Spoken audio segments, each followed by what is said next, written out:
Welcome to the Gîte Podcast, a show that takes you behind the scenes at a gîte. Each episode, we share real stories, the highs, the lows, and everything in between. I recorded this podcast at Maison Montruf, a beautiful gîte in the Dordogne, and we discuss so many different aspects of running a gîte that I've split the podcast into two parts. And the second part, we actually start with a really interesting discussion we had at the end of the first part about just how far the owners, Paul and Charlotte, will go to demonstrate their hospitality to their guests.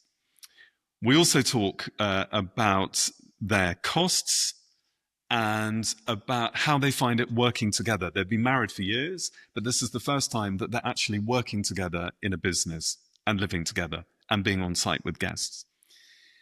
And we also talk about the fiscal ups and downs of the last year, the uncertainty, the instability that there has been for gîte owners and how they have dealt with it. So I hope you enjoy it. Welcome to the Gîte Podcast. Brought to you by Gîte Guru. I look at your setup and you sacrifice your own house for a large part of, well, the best part of the year because it's the summer. You go and live with your two enormous dogs in a chalet of 32 square meters, and yet you're not doing it to squeeze every penny out of the business. You're doing it to ensure that there is ultimate comfort for the guests, that you're not squeezing them around the table, that you're offering more bedrooms than really you need in order for them to have flexibility. Oh, it just goes against the grain. You're allowing returning guests to pay what they paid the previous year instead of charging them the rates, which includes the inflation. So in fact, you're almost giving them a discount. Yeah. You're a brilliant example of how to do it the way that works for you, rather than to do it the way I would tell you to do it or advise you to do it. Yes, but we would not be in the position we are now if we hadn't come and seen you first. We would have made so many mistakes. We never would have been in a situation where we could afford, not necessarily financially afford, but as a thing, afford to be so generous about it. If we hadn't met you and Frank, then we would have been renting this house out, I think, about £2,200 a week. Eventually, you would have realised that. And would have failed in year two. It's exactly the mistake we made, because we didn't have a Gîte Guru, and we made even more mistakes than, well, most people did. And we started off with a price of 3,400 for high season, and we're now on, well, 8,300. So we were completely wrong. We didn't have a clue either. But maybe it's nice just to tell the story of how we helped you in the first place. Gîte Guru didn't exist. Yes. When you contacted Correct. us. And it's all because of you that it exists. It really came about with me trying to learn Instagram, because I didn't, yes, we had sort of like in what I was doing, we had social media, but it was mainly Twitter back in those days, or LinkedIn and things like that. So I wasn't really a big Facebook or Instagram person. So I was trying to learn that. And as part of that, you kept coming up on my feed as Mazet. How annoying. Oh, no. The annoying thing was every time something came up, I had to have Paul, look, this is this is just so good. This is what we should be doing. They look so wonderful. And you did become my poster child. You know, you were the person that I looked at, and your business was the one that said, this is what we need to be like. Because actually our properties are very similar. Yeah. And our target groups and our client, our guests. That was when I reached out to you. I was being cheap. I was going to offer you lunch at a local restaurant, which is now a Michelin star restaurant. So it wasn't exactly a cafe. Yeah. To sort of try and pick your brains. But you said, actually, let's do this as a consultancy. I have to say at that time, money was only going one way and it was going fast. And so I ummed and ahed, but I have always been of the opinion that free information is worth what you paid for it. So I was happy to pay the consultancy. You could have just gone onto Facebook and trawled through all the information. There are some Facebook groups. There's a website called Lay My Hat, where there's tons of information as well. But it is free information. And I think the point you're making there is very valid. Recently even this last year, we got into a bit of a keyboard warrior moment with one of the groups where we were talking about what the impacts of the tax and what we were doing to sort of like try and negate what we thought might be happening. Yeah. And we were told by one of the group admins that we were absolutely wrong, and were you absolutely wrong? No, we were absolutely right. It was just that the admins on these groups, they can sometimes think because they are admin, they know everything, rather than being, actually, I should consider this and go and investigate it myself or check it myself.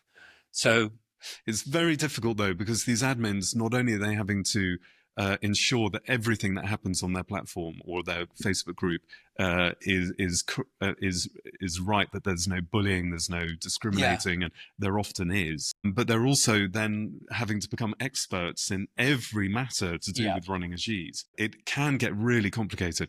I have to admit, I have been expelled from the group you're talking about because they don't want me to know what they're up to, which is fine. But getting back to your point, I think free information is fantastic, and we should, we offer some free information on our website, but you do have to be very careful. If you're asking questions about taxation and somebody with a B&B responds to your question when you've got a Gîte, you just can't, it's a completely different situation.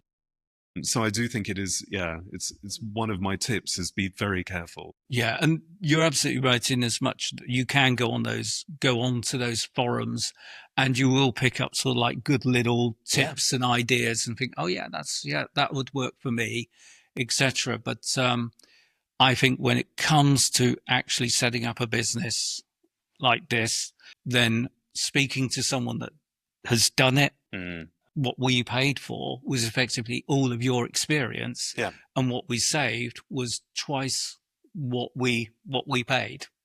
Good. It was good value. Good value, yeah. But it was brilliant because it came at a point where we had made a real success of Le Mas. I think we were in season 5, so at the same point you were. We had made so many mistakes, but having given up our careers, we had to make it work. We didn't have alternative income or extra income like you do, and so we had to make it work. And that kind of challenge of making it a success had been reached, and you contacted us, and I got really excited thinking, we can start helping other people. And it was really good fun. It was, from the moment we said yes to each other, it became really clear what we could do for you. And actually what we did with you, it is, we've updated it, of course, and it's grown a bit. But that initial advice we gave you 5 years ago now hasn't really changed with our clients today. It's really funny how it just kind of made sense. Bang on the money. I mean, if it ain't broke, don't fix it. Exactly. And you were talking about costs then. What kind of costs do you have in a year? Some of our biggest expenses was running the Gîte. Well, last year was the swimming pool cover.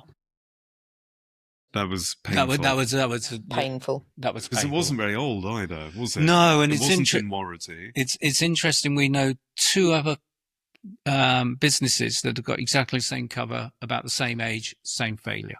So it is obviously. Guess who's got exactly the same one as well? Every time I open it, and there's that slight pause between when you press the button and the cover actually moving, I think, oh please. Yeah.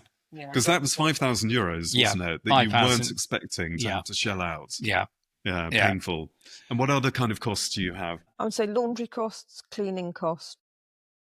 Can you tell us how much do you spend on laundry a year? So you send everything out. Everything goes out. It's about £1,400, €400. 16, 17 weeks. Yeah. It's not bad, though. It's not bad.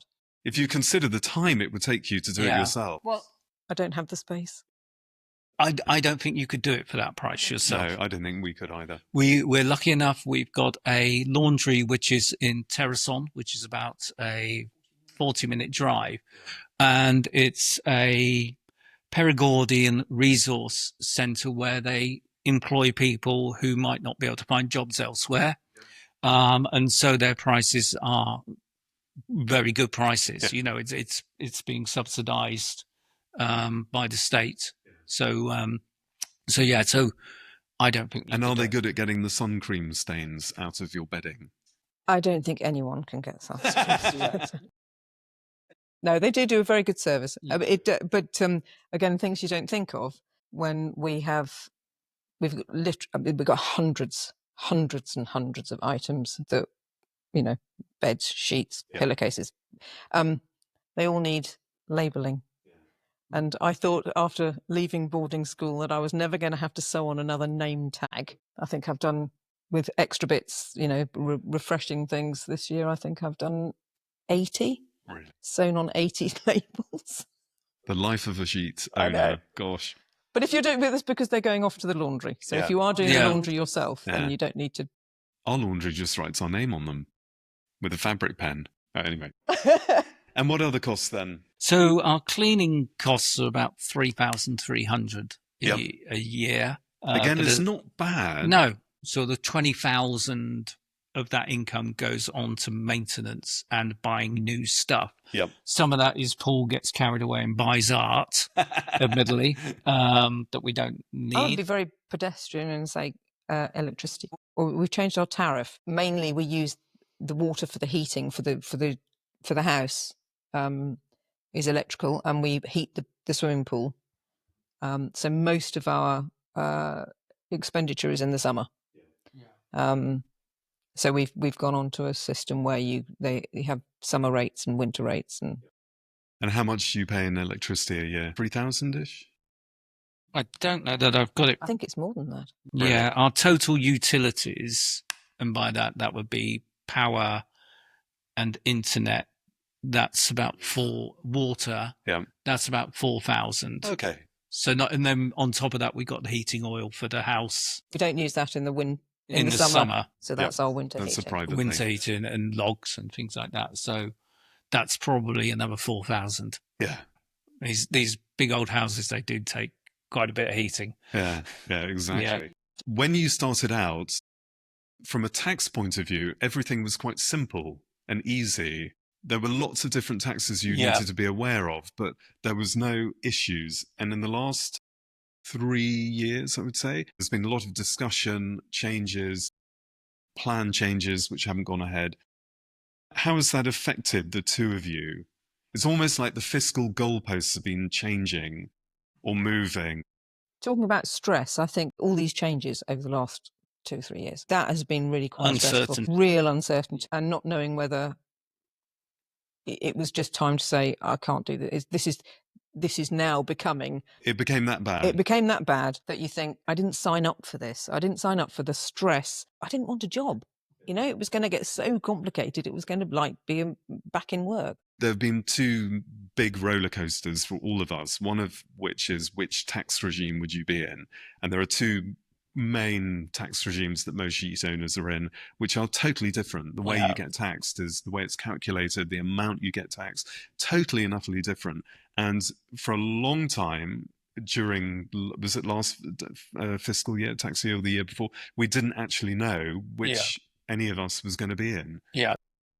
And in the end, you managed to remain in the same tax regime that you've always been, but you didn't know that until quite a long way into a tax year. Which meant you had to prepare for being both regimes, one of which is extremely complicated and, extremely onerous with invoices and, keeping everything. And the other one is much less so. And it's much less onerous because it's all about trying to help small businesses, which the majority of us as Gîte owners are. So that was the first roller coaster. And the second roller coaster has been this year with whether or not the French government would make us, or make a large number of small businesses, charge VAT. So you were at the point where you're fully booked for this year. Everyone's paid up their first payment to you to book their weeks, and then they owe you still the balance on their holidays. And it became apparent that you might then have to charge them 10% on that unpaid balance. But we'd already had contracts with them, so we wouldn't have been able to do that. So that would have meant you taking the hit. We would have had to take a huge financial hit. Yeah, but there is still the chance that it might happen for next year. This is something that has really affected me as well, because Frank and I we squeeze our business to get every penny out of it that we can. It's completely different to yours. We earn more money, and we were aware earlier on that we were going to have to change regime and things. So we were almost a month or 2 ahead of everyone else because we knew it was going to affect us. And we went through sleepless nights trying to work out what the hell we were going to do and what this meant for us. And, our accountant said, you're going to go from paying a small amount of tax on your revenue to paying 60% tax on your profits. And we had set up our business, make as much profit as possible because we do all the work, just like you. Anyway, we kind of got over that anxiety, realized that there was nothing we could do about it and that it was almost fait accompli for us. But then we saw you and other friends of ours, and the anxiety was really evident amongst all of you. It was horrible to see. And you saying, you know, we were even thinking, should we stop it? I think a lot of people felt that way. The thing about it is that all of that was completely, all that stress was completely unnecessary. Had the system been thought through and then said, okay, we're going to bring this in the next financial year so that you've got time to prepare, then that would have been fine. You would have, okay, well, that's fine, you know, and you would have sorted yourself out. But the fact that it's going to happen, it's not going to happen, it's going to happen, it's not going to happen, and it's going to happen, and might even occur, and might even apply to last year. Yeah. That was the ridiculous thing. That was the stress. So over the summer, we will write to all of our guests who are coming next year and give them the heads up that, yes, they might have to pay a VAT, which and we could might be not know until January anyway. So and if based on that pushes us over their budget, we'll give them free rights to cancel. Question: if you're close on the threshold or the the threshold, ceiling. if you're that you can be that particular what do you call it, the micro entrepreneur. If you then have to charge VAT, and that puts you over the limit, does that? I don't know. The VAT isn't your money. It's like tourist tax. You collect it on behalf of. But this is another really interesting thing: is you understand the thresholds that there are. And you ensure that you stay within them. Well, either stay with them or decide to go over. You could decide to go over them if you wanted. So you've got financial thresholds. You've got, because it's your primary residence, restricted number of nights per year that you can rent out. And it's really important that you have come to understand this. There are lots of people out there who don't get it, who don't understand that there are, you know, that there are issues. When we started out, it was so easy. Everything worked. We then had Brexit, which did cause a lot of problems with me being English and with guests traveling, and still continues to cause problems. We then had COVID, which was a complete nightmare for everyone's business. And then we had all these tax shenanigans. And in all of those cases, we felt a bit kind of alone, because even though you're a couple, it is your own business you're running and you don't have colleagues sitting in an office. And when we first met, soon after we first met, we introduced you and 3 other couples to each other, and we became this support group, the Gites. And I have to say, I'm not sure I could have got through all of those awful events trying to make decisions about your business where you couldn't see into the future. You didn't know how the rules were going to change. And having that support group was brilliant. We were on the phone or met in person quite a lot to discuss things. And I think that's something that every Gîte owner should do. Find some other community, like-minded people. We're all about an hour away from each other, so we're not, you know, in each other's neighborhoods necessarily. I think that's been super helpful for us anyway. Even being able to just vent with somebody who's probably of the like-minded. Exactly. And then looking at actually running the business, how have you split the workload? Has that been a natural, or have you not split the work? How do you decide who does what? We definitely work best when we work together, don't we? When we're doing a task together, we're pretty efficient at it. It is probably one of the biggest changes, you know, in a relationship, is that, you know, Charlotte used to go off to her work, I used to go off to mine, and then we used to come home in the evening. How was your day? Oh, it was all right, yeah. And then, you know, you then had your time, your weekends. Whereas here, we're together 24/7. Yeah. And when we're doing something like building a wall or something like that, it then becomes, Charlotte's no longer my wife in that sense, in as much she's now my builder, Yeah. you know, and it's not, you know, I'm not asking you to do that because I'm asking you to do it. It's because it needs to be done. But you're obviously a very good team. We are a very good team. As in, No, we are a good team. you both understand the objective of making this place as amazing as it is. There aren't the traditional pink jobs, blue jobs. Yeah. We will cross over. There are things that I can do. Anything to do with technology is just a closed book to me. Yeah. But have you then separated everything, or is when you have something like building a wall, do you then say, right, who's going to do it? Is it obvious who's taking control, who's taking the lead in that? One of us is a control freak. Oh, really? Who's that? I didn't know that, actually. That's you. That's you. You're the control. I know. I thought he was talking about you. No. I didn't actually know that anyone was. Charlotte's the OCD. When we do the changeover, it's interesting because obviously we have the help. Yeah. But we definitely have hard asks. Paul is responsible for the kitchen. And I will do the bathrooms. Yeah. Because I'm out there with a toothbrush cleaning drains every changeover. And things like marketing and the finance side of it. And I normally have the ideas, and then Charlotte has to normally execute them because my English is so bad. But you do play to each other's strengths and weaknesses then. Yeah. YouTube has been a godsend. Yeah.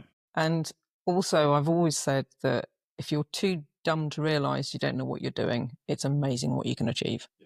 Because if you actually sat and thought about it, you just wouldn't do anything. You just, well, I don't know what I'm doing. I'll do this anyway. Give it a go. Give it a go. A bit of YouTube, right, give it a go. As someone said to me very early on when I was working in sheet metal work, as it was then, the man who's never made a mistake has never made anything. Exactly. And so you're together 24/7, and are there moments of when it doesn't quite go as well as a team? Very rarely. Really? We don't argue. We never argue. We automatically look to see whether the windows are open before we argue. And if they are, then we go, windows are open. And then we have to keep the noise down a bit. Oh, I thought you were going to say because something was going to get thrown. No. Make sure the windows are open. Right, we're going to have an noise. But when we haven't got guests there, we let rip. We really do, yeah. But it's our way of letting, when there's that stress and anxiety about something's gone wrong, or sometimes it's really good. And we speak Dutch to each other as well when we're trying to mend a block glue or something like that. And we revert to Dutch because it's often English guests. And then we say, okay, what are the steps we have to do? We really work it out together. You need to go and look in the septic tank if the blockage comes out and, stuff like that. And so you've got a week to go before the first guests arrive. What are you currently doing? This week was really the big hoover, wasn't it? That's hoovering all those stone walls. And why? Because people who don't have stone walls won't know. They create a huge amount of dust. And also because they're not flat, any dust sits on top of each of the stones. And spiders love that. So there's cobwebs everywhere. Now we're sort of almost into sort of like dressing the house. So it's all the glasses that we don't use coming in, all of the bedding being prepared. So it's a massive operation. Yeah. It's not just literally you moving out and taking your clothes with you. It's much, much more than that. Yeah. For people who are maybe considering doing what you're doing, buying an amazing place and moving in and out every year, is it something that you enjoy, or is it actually a lot of hard work? Both. It is a lot of hard work because it's also our home. It just means the house gets a really deep clean. Our own house is never as clean as the sheets, No. ever. But we have to do the same as you. When at the end of the winter, when we're opening up for the new season, we have to clean it as much as you, but we don't have to move everything in and out. It does make it easier having a gîte that you can just lock up when it's not being used. That certainly would be easier. I mean, we also realise how much things we've got that we don't need as well. That things that do get moved out in the spring and then get moved back in the winter and stay in that crate until next spring when they get moved. And you also say, oh, this might be something that the guests will like, and you keep it just for the guests. Yeah. When in fact, you don't need it. Yeah. Yes, as you would say, there's positives to it, and there are also negatives to it. Yeah. It is a lot of hard work, these sort of like 5 weeks before the first guests arrive. But if we didn't have this to do, what would we be doing? Or just drinking wine Drinking in the sun and being a bit bored, really. Casting your minds back to the very first time a guest arrived here, what was that first week like? Terrifying. Yeah. Because our first ever guests were French. We didn't, well, I mean, still don't speak brilliant French, but spoke even less French then. I remember showing them into the kitchen, and it was a husband and wife and their daughter and son and friends. Yeah. And as he was walking through we were just walking out of the kitchen, and I saw him put his finger along the top of the fridge. Oh, no. And I had done it. Oh, well done. Thank God for that. You thought you were in a four in the bed or something. Yeah, where you were you had guests who were really going to judge you severely. Exactly. And also because it was our first ever time of doing this, we felt judged anyway. They're coming back again. They come back every year. Well, the one year they couldn't get in, but they're wonderful guests. I'm always really interested to know what the guests actually do when they're staying at ours, because we don't know. It's only if they leave games out that I know that they've played games, or it's funny, we don't know how the space is really used. If there's an occasion or the guests invite us to the house or say, you know, we're going out, if there's something you need, just go. And I said, no, this is your house. We will not go in the house, and I don't want to. Because you don't know how other people are using it, and it might be a horrendous mess, but when they leave, it's not going to be a horrendous mess because they would have cleared it up. So I would absolutely rather not know. One of the first things I had to learn was in our first season, we also lived very, very close to our Gites, probably 20 meters away, and we could see things happening that we didn't really approve of. Like, we have dining chairs with upholstered seats, and they were being taken outside and left in the rain. And you just think, oh, these cost us so much money. Well, for us, it's a lot of money. I was on the phone to my sister, and she said, stop it. You've just got to stop policing. You cannot give guests the feeling that you're policing them at all, even if they're disrespecting your property and you're not happy about it. And now the only occasions we police are if something really badly goes wrong. Like, we had some guests who decided to create a bonfire in August 1 meter away from a field of wheat that hadn't been cut yet. I mean, that was seriously dangerous. I always remember the house that made us want to come and live here. The lady that ran that, she always said, you know, you're not coming on holiday with Paul and Charlotte. But at the same time, they kind of are. They are. Because you're living the dream. You've done it. You've moved to France. You've bought a place like this.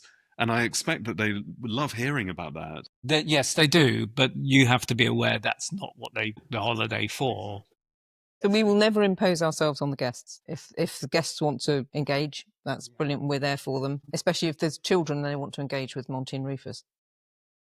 Monty and Rufus are your dogs, just to explain. Our furry flat coat retrievers. And what does, last question really, what does the future look like for your sheep business? This was a 10-year plan. Yeah. It was a 10-year plan. We started in December 2027. So we're getting towards the end of the So living in France was a 10-year plan. 10-year plan. And then we were thinking, right, we don't know what we will do after that 10 years. That might be do nothing. As in, make no changes. The more we think about it, you know, the house, Charlotte's had this major back operation. But luckily during the winter and not during your Arranged season. it during the winter.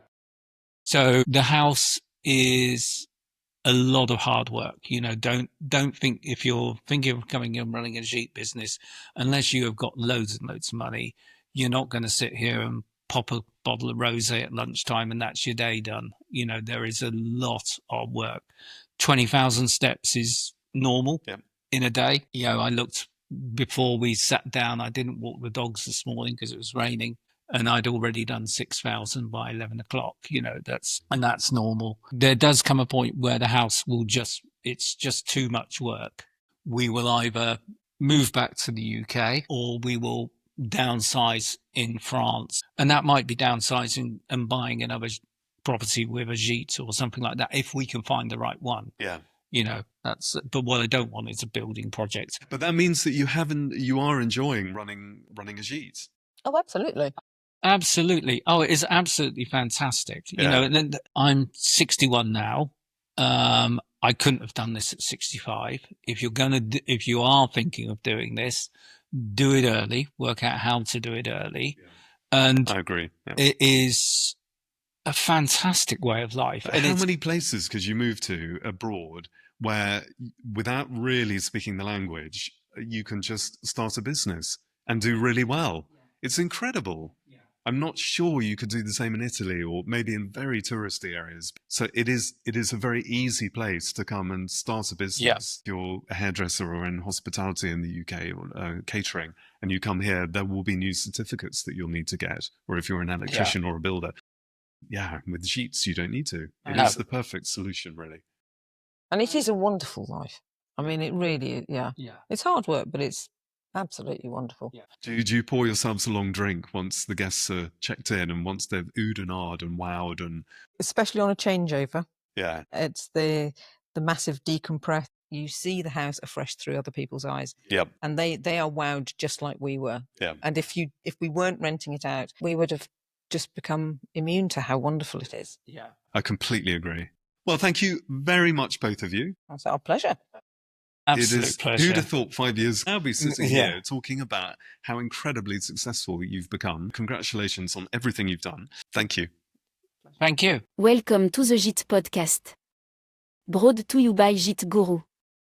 I thought that was a really good discussion. It does upset me, though, to hear just how the fiscal uncertainty and instability of the past few years has affected people like Paul and Charlotte to the extent that they actually questioned whether they should continue their Gîte business. When all this started kicking off, we knew, because of our revenue and the type of business that we had, we knew very early on that we would be affected.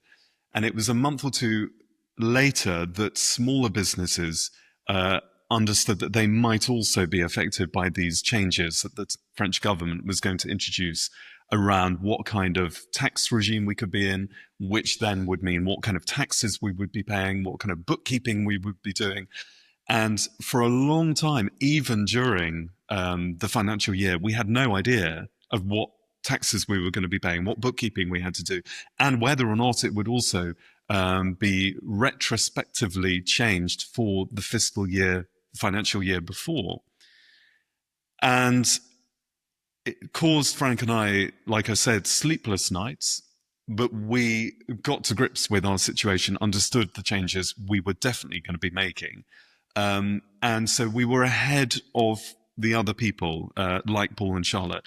And I found it really upsetting then to see them going through what we had gone through and trying to reassure them when I had no facts about or certainty about what was going to happen. So there is just one more question open, which is around VAT.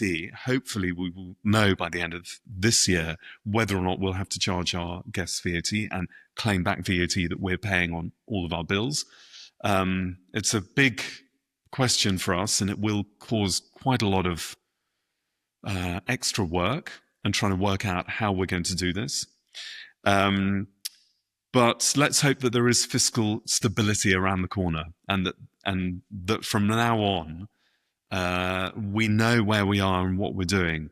I'm not complaining about how much tax we have to pay. I'm saying we should know at the beginning of the year what taxes we're paying, what bookkeeping we should be doing, whether we charge guests VAT or not, and that this isn't sprung upon us halfway through a year.